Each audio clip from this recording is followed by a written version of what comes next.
planetary emergency. Those phrases may sound shrill to those who are not used to hearing them, but the entire world scientific community just 2 weeks ago joined together again in a unanimous.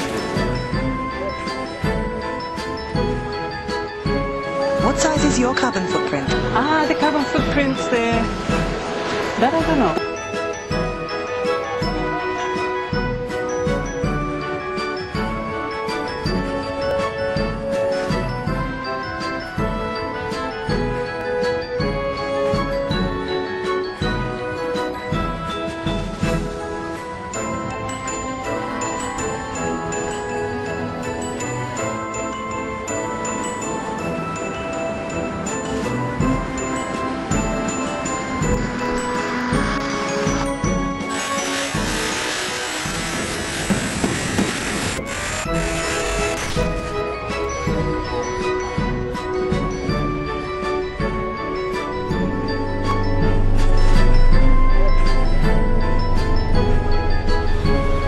Thousands in wasted energy. It's the damage to your bottom line. It's the threat to your entire business. Carbon costs. To cut it and save up to 20% on your energy bill. Call the Carbon Trust. There was once a land where the weather was very, very strange. There were awful heat waves in some parts, and in others terrible storms and floods. Scientists said it was being caused by too much CO2, which went up into the sky when the grown-ups used energy. They discovered that over 40% of the CO2 was coming from ordinary everyday things like keeping houses warm and driving cars. Is there a happy ending? It's up to us how the story ends. See what you think. On every green leaf there are millions of sub-microscopic little one-man factories turning out more sugar than all the ships and railroads in them carry. And the head man of each factory is a little green molecule called chlorophyll. Here's the way we think he works. The veins of the leaf bring him water from the roots. From the air, he grabs a molecule of carbon dioxide, CO2. He puts a water molecule and a carbon dioxide molecule together. He reaches for a piece of sunlight. Piece by piece, he adds more sunlight to his sugar cake. Out of this sugar or sunshine cake, the tree makes leaves, trunk, roots, and fruit. Climate change is becoming one of the biggest problems the world faces. That looked into climate change projects that in the absence of policies to control carbon emissions, global temperatures will increase by 2.8 degrees Celsius on average by the year 2050. Notably, taxing and public spending is central, indeed indispensable, for both mitigating and adapting to climate change. Cap and trade. It's a massive tax increase in the midst of a recession. It's a Wall Street trading scheme complete with a Federal Reserve Board of carbon credits. Can you just clear up? I mean, there seems to be sunspot cycles, solar flare cycles. Is that the same thing? Is there a difference? They're all connected. The sunspots appear in numbers according to the electromagnetic cycle of the sun. Then it's actually pulsing. It's vibrating and pulsing. And it has a web, an electromagnetic web, which extends out from its center all the way to the Earth and beyond. And that web is also pulsing. And there are cycles within that we simply don't understand. And they are short-term cycles, 11 and 22 years. There's a 70-year cycle. There's a doubling of that. And there are 400, 1,500, and possibly 5,000-year cycles in relation to the sun. The only evidence that man is causing warming is computer models. Yet the computer models are wrong. When tested against past warming, the computer models predicted rapid warming at high elevations in the tropics and northern latitudes. Actual measurements from the same time period clearly show the models simply do not predict reality.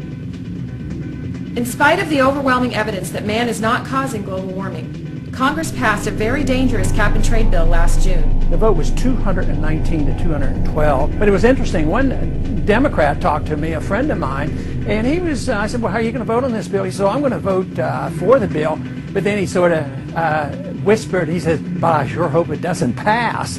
The Senate is getting ready to consider that very same bill.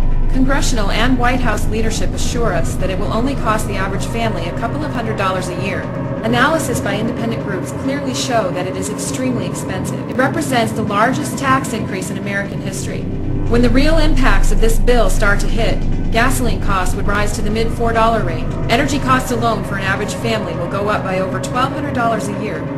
Overall living costs, including taxes, will go up by nearly $5,000 a year for an average family. There is also an international agreement to create global governance. The United Nations has been attempting to create global governance for decades. World leaders have stated publicly that any climate agreement is designed to implement global governance. And one of the ways it will drive the change is through global governance and global agreements. If that happens, totally unaccountable global bureaucrats will be in control of our economy. They wear a uniform, carry a gun, and patrol the streets of New York City, but they're not NYPD.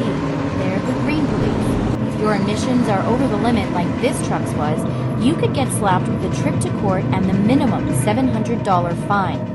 The global warming hoax was introduced in 1975 through a conference organized by Margaret Mead. Bringing together the followers of this anti-human doctrine in the United States, the entire conference was run under the presumptions that mankind's development was inherently going to devastate the planet. Scientific accuracy was secondary, and only relevant to the degree that it could be manipulated to justify their desired policy of halting progress and reducing the population. I fought for wild nature all through my years with Greenpeace, and I'm proud of what we did back then. But I do not understand how people can just write off the whole human race as if it is some kind of cancer on the face of the earth and deserves to be eliminated.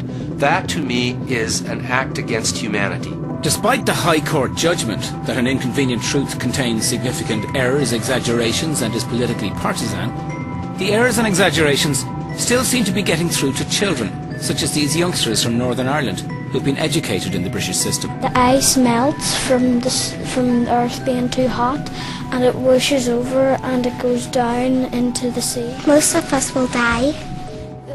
Research ClimateGate, this guy's a fraud, it's a scam! They are trying to institute a global government through a carbon tax! This guy's working on a carbon tax, that's all it is! It's global government! There are 30,000 scientists trying to sue this guy! John Coleman, the founder of the Weather Channel, is suing this bum! You're all in line for this bum! It's a global government! Get your hands off me! First Amendment rights! Get your hands off me! The bank is releasing a new report on the impacts of climate change in the Latin America and Caribbean region. Can you outline some of the key findings and perhaps some of the impacts that will be unique to the region? Well, we're seeing actually already many impacts in the region on climate change. Some of the things that we're seeing are melting tropical glacier, problems of water supply and hydropower supply. We're seeing increased prevalence of diseases such as malaria. We're seeing more incidences of floods and hurricanes, very important to the coastal area. We're at risk at seeing declining agricultural productivity. Laura, forgive me, can we just backtrack for a moment here? Could you remind us of how this scandal developed? Yeah, of course I can. So it all surrounds around a hacker who got into the University of East Anglia's computers and took from the Climate Research Centre 1,000 emails and 3,000 documents, which he then posted to a server in Russia. So they're all available for everybody to see on the internet. The word trick is used in these emails to describe the analysis of temperature. They've used a trick in order to suggest that temperature for the last 1,000 years has been rising, when in fact skeptics say that temperature has been falling. It's important to look at who all these people are that are involved. Obviously there's Professor Jones, who is the scientist at the heart of this recent leaked email scandal. He stands accused basically of massaging the figures that relate to temperature globally. Then of course there's the University of East Anglia, which is the university that he works for. He's the head of the Climate Research Centre, and that's the top source of temperature data in the world. So it's a very important research institute when it comes to climate change.